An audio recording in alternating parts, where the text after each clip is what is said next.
La surface du Pacifique s'étendait devant Crescent Bay comme une nappe d'argent martelée, étrangement immobile pour un matin de septembre. Le capitaine Thomas Quint, debout à la barre de son vieux bateau Rédemption, plissait les yeux derrière les vitres tachées de sel, scrutant l'horizon avec l'attention d'un homme qui avait consacré toute sa vie à la mer. 37 années passées sur ces eaux lui avaient appris à lire l'océan comme d'autres lisent un livre sacré. Il savait reconnaître la variation presque imperceptible du rythme des vagues annonçant une tempête, l'inflexion particulière de la lumière quand le vent allait tourner, le changement subtil dans le vol des oiseaux marins lorsque les courants profonds se modifiaient.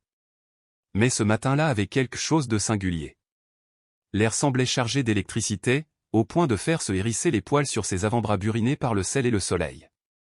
La journée avait pourtant commencé comme tant d'autres. Levé à 4h30, Thomas avait avalé son café noir sans sucre, fidèle à son rituel, puis parcouru les quelques pas qui séparaient son vieux cottage du port. Les quais résonnaient déjà de la symphonie familière du départ, les moteurs diesel toussant et grondant, le cliquetis métallique des casiers qu'on chargeait à la hâte, les voix basses des pêcheurs qui échangeaient pronostics de météo et ragots de la veille. Le moteur donne encore des signes de faiblesse, capitaine. Lança Miguel Santos depuis la poupe, sa voix claire se portant par-dessus le clapotis de l'eau contre la coque. Le jeune marin de 24 ans, le dernier venu dans l'équipage, observait les filets d'un regard soucieux. Ses mains calleuses, pourtant encore jeunes, se déplaçaient avec une assurance née de générations de pêcheurs. Son grand-père avait sillonné ces mêmes eaux jusqu'à ce que l'arthrose l'oblige à poser définitivement le pied à terre. Thomas hocha la tête, serrant plus fort la roue usée du gouvernail. Le moteur, en effet, avait accumulé les caprices ces dernières semaines. Un battement irrégulier, une hésitation dangereuse au moment où la puissance se faisait la plus nécessaire. Pourtant, ce matin, il ronronnait avec une fluidité inhabituelle, comme si une main invisible avait réparé de l'intérieur la mécanique fatiguée. Elle tourne comme une horloge, marmonna Thomas. Mais son instinct de vieux loup de mer lui criait que quelque chose n'allait pas. Comme si l'océan lui-même les observait. En contrebas, Crescent Bay s'éveillait à peine. La fumée s'élevait des cheminées, les casseroles de petit déjeuner commençaient à chanter, et les enfants descendaient les rues bordées d'arbres vers l'école, leurs voix claires se répercutant dans l'air encore immobile. Tout semblait paisible, mais Thomas savait que cette tranquillité n'était qu'apparente. À la clinique du village, la docteure Elena Vasquez interrompit sa tournée matinale pour s'arrêter devant la fenêtre qui donnait sur le port. Elle n'était pas née ici. Ancienne océanographe, elle avait fui les grandes universités après l'accident tragique qui avait coûté la vie à son mentor lors d'une expédition abyssale. Depuis 5 ans, elle tentait de soigner non seulement les corps, mais aussi les blessures invisibles laissées par la mer et par la culpabilité. Ce matin-là, ses yeux scientifiques observaient, avec une acuité redevenue instinctive, l'océan qui refusait ses propres lois. Les mouettes ne suivaient pas leurs trajectoires habituelles. Elles formaient des cercles serrés au large, piaillant avec une inquiétude qu'Elena n'avait jamais remarquée. Même les forêts de kelp semblaient se mouvoir selon une chorégraphie étrange, indépendante des courants.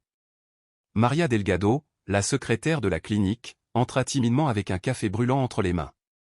Elle connaissait ce regard absent, celui qu'Elena prenait lorsqu'elle se perdait dans l'observation, quand la mer redevenait pour elle plus qu'un simple paysage. Mais ce matin, Elena ne put détacher ses yeux de la surface où une ombre sombre glissait, massive, intelligente, accompagnée bientôt d'une autre, puis d'une troisième. Des silhouettes de mammifères marins, mais se mouvant en formation, comme une armée disciplinée. Au Lighthouse Point Café, Isabella Torres pétrissait déjà la pâte de ses célèbres brioches à la cannelle. L'odeur sucrée emplissait la salle encore vide, refuge quotidien des habitants. Elle avait grandi ici, héritant du café comme de l'intuition presque mystique que portaient les femmes de sa lignée, une capacité à sentir l'instant où la mer allait offrir plus que du poisson ou du sel. La radio crépita, interrompant la météo monotone. La voix tendue du capitaine Rodriguez, à 2000 au nord-ouest, résonna. Un grand groupe de baleines, peut-être 20, se déplace en formation serrée. Elle n'alimente pas. Je répète, elle n'alimente pas. Elle semble escorter quelque chose. Isabella resta pétrifiée, ses mains encore couvertes de farine suspendues dans les airs. Les mots de sa grand-mère lui revinrent aussitôt, les histoires anciennes où les baleines devenaient les gardiennes de trésors confiés par les profondeurs. Puis, la voix du capitaine se brisa dans un souffle incrédule. Il y a quelque chose au centre de la formation, quelque chose de blanc. Ça se tient debout dans l'eau. Mon Dieu, je n'ai jamais rien vu de tel. La tasse d'Isabella glissa de ses mains et se fracassa sur le plancher. Mais elle n'y prêta aucune attention.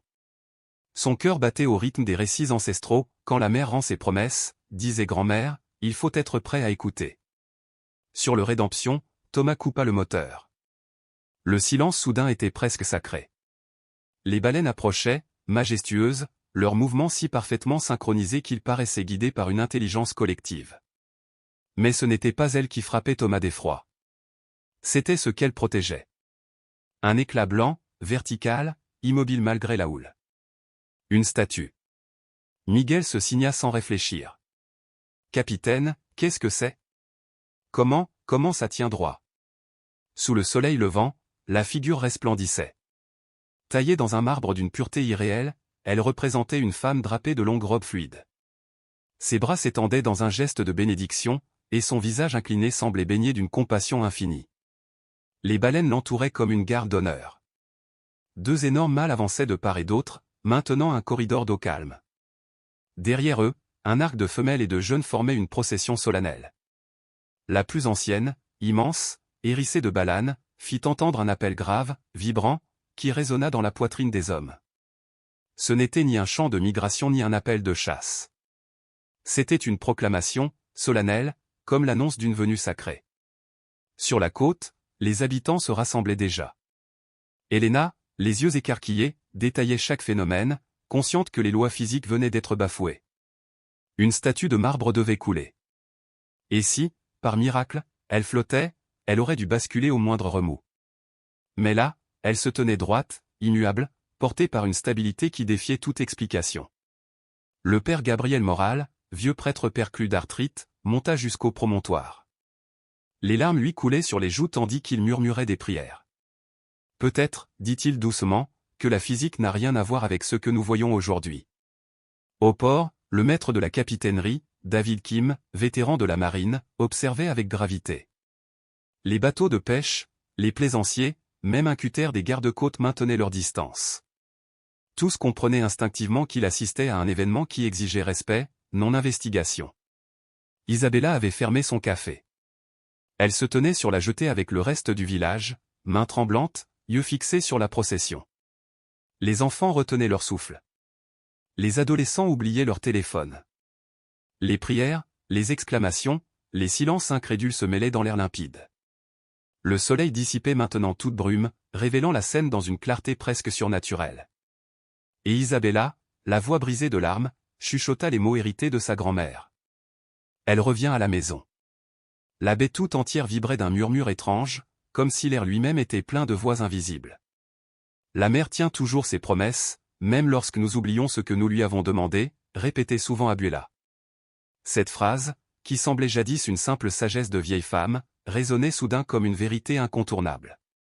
Les baleines ralentirent leur course lorsqu'elles atteignirent les eaux peu profondes, leurs silhouettes massives se découpant avec une netteté croissante à mesure qu'elles surgissaient puis disparaissaient dans la houle. Leur formation se resserra, dessinant autour de la statue un cercle protecteur, comme un rempart vivant. Thomas distinguait désormais les cicatrices et les marques individuelles, témoignages d'existences longues et périlleuses passées dans les profondeurs. La plus grande, la matriarche, portait sur la tête une constellation de bernaclés, le long du flanc, une cicatrice profonde, souvenir probable d'une rencontre ancienne avec une hélice de navire. Elle s'approcha de la base de la statue, expira un souffle rauque et fit retentir un appel grave, si profond qu'il vibra à travers l'eau et jusque dans les os de ceux qui observaient depuis le rivage. Ce son s'étendit sur toute la baie, solennel, pénétrant, imposant le silence même aux enfants, comme si tous comprenaient instinctivement qu'ils étaient les témoins d'un langage ancien, sacré. D'autres baleines répondirent à cet appel par des chants puissants. Leur harmonie n'avait jamais été enregistrée par les biologistes marins. Elle ressemblait à un hymne, l'annonce solennelle de l'achèvement d'un voyage entamé bien loin du regard des hommes. Thomas, aux commandes du Rédemption, s'était approché en douceur, son moteur réduisant sa voix au simple souffle d'un insecte. À travers l'eau limpide, il apercevait la base de la statue recouverte de concrétions marines rares, celles qui ne naissent que dans des conditions précises et mystérieuses, propres aux abîmes que l'homme n'atteint jamais. Et pourtant, contre toute logique, la statue demeurait droite, comme ancrée par des chaînes invisibles. Les courants auraient dû la renverser 100 fois déjà. Helena, mi-fascinée, mi-déroutée, murmura pour elle-même, incapable de contenir la lutte entre sa raison scientifique et l'évidence de ses yeux. Déjà vêtue de sa combinaison de plongée, Elle se tenait jusqu'à la taille dans l'écume, appareil photo sous-marin prêt à immortaliser l'inexplicable. L'eau, étrangement chaude pour un mois de septembre, caressait ses jambes, traversées de flux organisés qui tournaient comme des spirales invisibles autour d'un centre mystique. Alors, les baleines entamèrent leur ultime manœuvre, avec la précision d'une armée en mission. Deux mâles se positionnèrent de part et d'autre de la statue, tandis que les autres formaient une digue vivante, absorbant l'énergie des vagues. Lentement, avec une infinie délicatesse, ils commencèrent à soulever leur précieux fardeau. Leur mouvement générait une force douce, semblable à celle qui redresse un navire en perdition. Autour de la statue, l'eau s'illumina de lueurs phosphorescentes, comme si la mer elle-même offrait un écrin de lumière. Les micro-organismes, que l'on aperçoit parfois scintiller lors de plongées nocturnes, flamboyaient ici en plein jour, animés d'une intensité inouïe. La statue semblait rayonner de l'intérieur, son marbre transformé en flamme vivante. Miguel, tremblant d'émotion, entra dans l'eau aux côtés de Thomas et de David Kim. Tous trois tendirent les mains pour guider l'œuvre vers la rive. À l'instant où les doigts de Miguel touchèrent le marbre, il chancela, saisi par une sensation inattendue. Ce n'était pas le froid de la pierre qu'il rencontra, mais une chaleur profonde, comme une pulsation. « Je sens son cœur battre », souffla-t-il, la voix étranglée par la stupeur et un respect teinté de peur. La chaleur s'insinuait dans ses bras, gagnait sa poitrine, fusionnant avec son propre rythme vital, jusqu'à ce qu'il ne sache plus distinguer le battement de son cœur de celui de la statue. Thomas, grave, posa lui aussi ses mains calleuses sur le marbre. Lui aussi l'avait senti, un rythme, doux mais indéniable, comme si le sculpteur avait enfermé une étincelle de vie dans la pierre. Aidés par David, dont la discipline militaire lui permettait d'accepter l'impossible, ils guidèrent la statue vers le fond sablonneux. Pourtant, elle était bien plus lourde qu'il l'avait imaginé, et il fallut l'effort coordonné de 6 hommes pour la dégager entièrement des vagues. Lorsqu'ils l'amenèrent enfin sur le rivage, un silence sacré enveloppa la foule rassemblée. Les enfants eux-mêmes s'étaient tus, happés par le sentiment d'assister à un moment qui marquerait la mémoire collective pour des générations. Le père Gabriel, malgré son âge et l'arthrose qui alourdissait chacun de ses pas, entra dans l'eau. Ses vêtements noirs se gorgeaient de sel et de mer, mais il avançait avec une dignité implacable. Arrivé devant la statue, il posa ses mains sur la base et commença à prier en latin. Sa voix grave résonnait au-dessus des flots, se mêlant au chant lointain des cétacés et au bruit des vagues, créant une symphonie de transcendance. Puis, comme ils étaient venus, les géants des mers se retirèrent avec lenteur et majesté. Un à un, ils tournèrent vers le large, mais chacun, avant de disparaître, sembla adresser un dernier regard à la foule. La matriarche fut la dernière. Elle surgit une ultime fois près de la plage, son œil sombre et insondable se posant sur les hommes. Dans ce regard, Thomas lut l'écho d'un adieu, peut-être une bénédiction. Puis elle s'enfonça dans l'abîme, laissant à la surface une vague apaisée, comme une caresse d'au revoir. Le silence qui suivit fut absolu. Même les mouettes suspendirent leur vol, conscientes d'un changement invisible dans l'ordre du monde. Sur le sable, la statue se dressait, droite, sereine, animée d'une vie mystérieuse malgré sa nature de pierre. Au soir, on l'avait transportée au centre communautaire, tâche qui exigea la coordination et la force conjuguée d'une douzaine de volontaires. Dans le grand hall, elle trônait désormais, entourée de bougies allumées dont nul ne sut dire qui les avait apportées. Les flammes vacillaient sous la brise venue de la mer. À ses pieds, des fleurs s'étaient accumulées, les roses du jardin de Madame Patterson, des bouquets sauvages cueillis par les enfants dans les prés, et même des fleurs exotiques offertes par le fleuriste qui avait fermé boutique plus tôt pour participer au sanctuaire improvisé. Parmi les premiers experts arrivés figurait la docteure Patricia Blackwood, historienne de l'art à l'université de Portland. Venue dès la diffusion des premières images sur les réseaux sociaux, elle examinait à présent la statue à la loupe, le regard brillant d'une concentration fébrile. La foule observait ses gestes avec la gravité d'un jury attendant un verdict. Du marbre de Carrare, déclara-t-elle enfin, sa voix résonnant comme une sentence. Œuvre du XVe siècle, probablement issue de l'atelier d'Antonio Rosellino ou d'un de ses contemporains. La finesse du drapé, le jeu de lumière dans ses plis. Ce n'est pas un objet banal. C'est le fruit du travail d'un maître qui sculptait avec autant de science que de ferveur. Helena, assise au premier rang, leva la main, incapable de réprimer la question qui la déchirait. Comment une telle pièce a-t-elle pu survivre intacte dans l'océan? L'historienne marqua une pause, visiblement troublée. En temps normal, quelques mois suffiraient à l'eau salée pour ronger le marbre. Le carbonate de calcium se dissout rapidement. Et pourtant, Elle éclaira la base de sa lampe torche. Regardez ces concrétions marines. Elles nécessitent des décennies pour croître. Pourtant, la pierre elle-même n'a pas subi la moindre érosion notable. Je n'ai jamais vu pareille anomalie. Au fond de la salle, Thomas écoutait, ses vêtements encore imprégnés de sel, ses mains calleuses croisées derrière le dos. Sa voix s'éleva, lourde de 40 années passées à lire les humeurs de l'océan. Et les baleines? En 4 décennies de pêche, jamais je ne les ai vues agir ainsi. On aurait dit qu'elles obéissaient à un ordre. Dr Blackwood secoua la tête. Je suis historienne de l'art, pas biologiste. Mais je peux vous assurer d'une chose, cette statue a été conçue pour être vénérée, pas pour être engloutie par la mer. Elle représente des mois de travail, des choix coûteux et une dévotion profonde. Alors, une voix s'éleva du milieu de la salle, celle d'Isabella, descendante d'une longue lignée du village. Ma grand-mère racontait l'histoire d'un navire disparu dans une tempête, il y a 60 ans. Il transportait des œuvres d'art du Mexique vers une église d'Alaska. Elle disait que la cargaison avait été bénie, que des prêtres avaient prié pour une protection divine.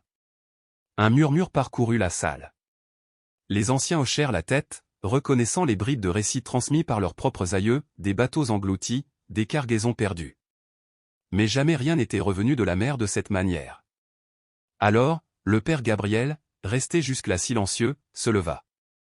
Sa voix, basse mais ferme, portait dans le silence tendu, dans les archives diocésaines de Portland, il existe des mentions du navire Santa Teresa. Disparu en 1963, il transportait des objets sacrés offerts par de riches familles de Guadalajara à des missions le long de la côte pacifique. Le silence fut tel qu'on entendait la respiration des enfants. Une pièce du puzzle venait de trouver sa place, après plus d'un demi-siècle d'oubli. David Kim, militaire de carrière, prit la parole. Je peux contacter les gardes-côtes, consulter leurs archives, vérifier s'il existe un manifeste de cargaison. Nous pourrions confirmer si une statue semblable figurait à bord. Mais Helena, plus que l'origine, se sentait obsédée par la question du voyage. Même si elle s'est détachée d'une épave, dit-elle avec calme, les courants ici vont du nord au sud. Pour atteindre notre côte, elle aurait dû remonter à contre-courant sur des centaines de milles. Alors Miguel, d'une voix à peine audible mais chargée d'une conviction inébranlable, ajouta, à moins que, quelque chose ne les guidait. Les paroles du jeune pêcheur restèrent suspendues dans l'air comme un défi à tout ce qui était rationnel, explicable, mesurable. Mais tandis que la foule rassemblée regardait autour d'elle la statue qui se dressait au milieu de la salle, sereine, entourée de bougies et de fleurs, et qu'elle voyait les visages de ceux dont la vie avait été bouleversée par quelque chose d'extraordinaire, la rationalité semblait soudain bien secondaire. Ce qui importait, c'était la réalité de ce qu'ils avaient vu de leurs propres yeux. Dehors, l'océan poursuivait son éternel va-et-vient, les vagues roulant sur le rivage qui avait accueilli cet impossible présent. Et, quelque part dans les profondeurs invisibles, les gardiens qui avaient accompli leur mission continuaient leur patrouille ancestrale dans ces eaux pleines de mystères qu'aucune science humaine ne pourrait jamais totalement comprendre. Dans les jours qui suivirent, Crescent Bay commença à se transformer, d'abord de manière subtile, puis en profondeur. Les changements paraissaient modestes, presque anodins, les pêcheurs revenaient avec des filets plus lourds qu'ils ne l'avaient été depuis des années. Des pannes mécaniques qui empoisonnaient la communauté depuis des mois disparaissaient mystérieusement. Les gestes de bonté se multipliaient dans la ville comme des cercles concentriques se propageant à la surface d'une eau calme. Le moteur de Thomas, qui l'avait fait tant souffrir, se remit à fonctionner du jour au lendemain. The Redemption vrombissait désormais avec une douceur retrouvée, comme si l'acier lui-même s'était souvenu de sa raison d'être. Ses prix étaient les meilleurs de toute sa carrière, non seulement par leur abondance, mais aussi par leur qualité. Les poissons semblaient se jeter volontairement dans ses filets, comme s'ils avaient compris qu'ils nourrissaient une communauté bénie par une visite venue des profondeurs.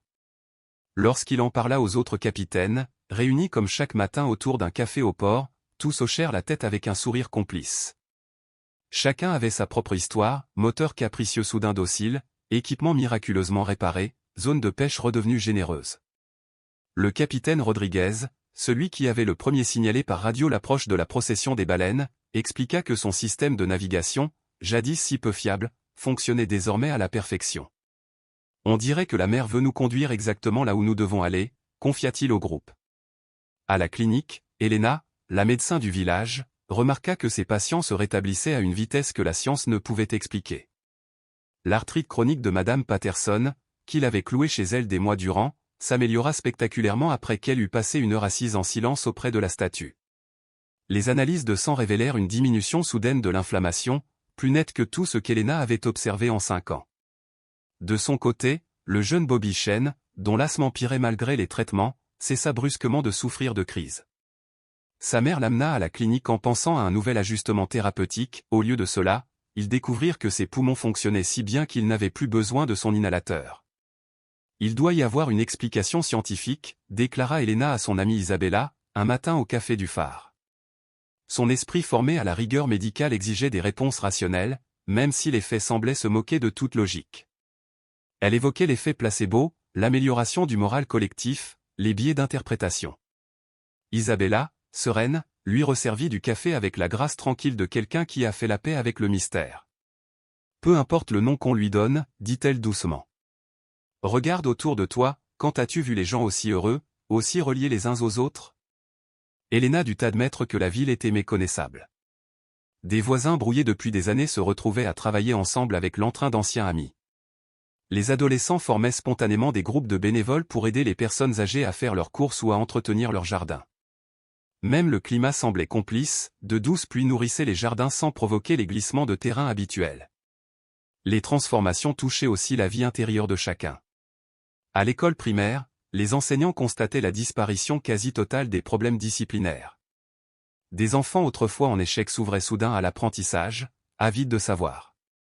L'enseignante d'art plastique, Mademoiselle Rodriguez, découvrait avec stupeur des dessins et peintures d'une beauté surprenante, comme si l'esprit des enfants avait été libéré de barrières invisibles. Le père Gabriel dut déplacer la statue dans son église, la petite salle communautaire n'étant plus suffisante. Saint-Maries of the Bay, qui peinait depuis des années à remplir ses bancs, vibrait désormais d'une foule bigarrée chaque dimanche. Mais l'église était devenue bien plus qu'un lieu de culte, c'était un espace où croyants et non-croyants, catholiques, protestants, juifs, bouddhistes ou simples curieux se retrouvaient, unis par quelque chose qui dépassait toutes les frontières confessionnelles. Miguel, le jeune pêcheur, se vit bientôt confier le rôle officieux de gardien du récit. On venait l'écouter raconter cette matinée incroyable, la chaleur du marbre, l'intelligence des mouvements des baleines, le silence sacré tombé sur la mer lorsque la procession approcha du rivage. Elles ne faisaient pas que transporter la statue, disait-il, la voix vibrante. Elles offraient un don. Pas seulement à nous, mais, à travers nous, au monde entier. Un rappel que la vie n'a pas perdu sa capacité d'émerveillement. Ces paroles voyageaient loin, emportées par les visiteurs. Les réseaux sociaux s'enflammèrent, les journalistes arrivèrent, certains incrédules, repartant bouleversés, incapables de nier ce qu'ils avaient ressenti. En un mois, Cressambaye accueillait des pèlerins venus des 4 coins du pays, puis du monde. Les quelques chambres du motel local furent vite insuffisantes, et les habitants ouvrirent leurs maisons, offrant l'hospitalité comme on partage un repas de famille. Contrairement à ce que beaucoup craignaient, il n'y eut ni exploitation mercantile, ni souvenir clinquant vendu à prix d'or. Seulement une communauté transformée, accueillant l'autre comme un frère. Des scientifiques, eux aussi, vinrent chercher des réponses. Le docteur James Wright, biologiste marin, étudia longuement les vidéos de l'escorte. Les baleines sont sociales et protectrices, expliqua-t-il. Elles sauvent parfois des humains de la noyade, elles adoptent des orphelins. Mais une coopération d'une telle ampleur, sur des centaines de kilomètres, dépasse tout ce que nous connaissons. Ces analyses montraient des formations d'une précision quasi militaire, une coordination qui supposait un langage complexe, encore hors de portée de nos instruments. Elena, quant à elle, documentait minutieusement les effets sur la ville, chute spectaculaire des maladies liées au stress, disparition du crime, même des infractions mineures. C'est comme si toute la communauté fonctionnait à un niveau supérieur, confia-t-elle un soir au biologiste, face au port illuminé. Lui parla d'hystérie collective, de ferveur religieuse. Mais Elena secoua la tête. Non. Ce n'est pas de l'euphorie passagère. C'est un changement durable, profond. Quelque chose a basculé dans notre manière d'être ensemble. Les spécialistes venus étudier la statue elle-même n'étaient pas moins déconcertés. Les algues et coquillages fixés à sa base montraient une immersion prolongée de près de 60 ans, ce qui correspondait à la disparition du navire Santa Teresa. Pourtant, le marbre était intact, sans aucune trace de corrosion. La métallurgiste Sarah Kim expliqua devant une assemblée médusée, cette statue a voyagé à travers des courants abyssaux que nous n'avons presque jamais explorés. Les dépôts marins sur sa surface racontent une histoire des profondeurs où la lumière ne pénètre pas, où la pression réduirait un corps humain en un instant. Pourtant, elle est restée debout, intacte. Chaque matin avant de prendre la mer, Thomas venait se recueillir devant la statue, baigné par la lumière des vitraux. Il se souvenait de la chaleur étrange du marbre lorsqu'il l'avait sorti des flots. À voix basse, il murmurait, « Je ne sais pas si tu peux m'entendre. Mais merci. Merci pour ce que tu as apporté ici, pour ce que tu as réveillé en nous. » La statue ne répondit jamais. Son visage de marbre demeurait figé dans la sérénité éternelle que lui avaient donnée des mains humaines oubliées. Mais Thomas repartait toujours le cœur apaisé, avec la sensation d'avoir été entendu, béni, relié à quelque chose d'infiniment plus vaste que sa propre existence au bord de l'océan.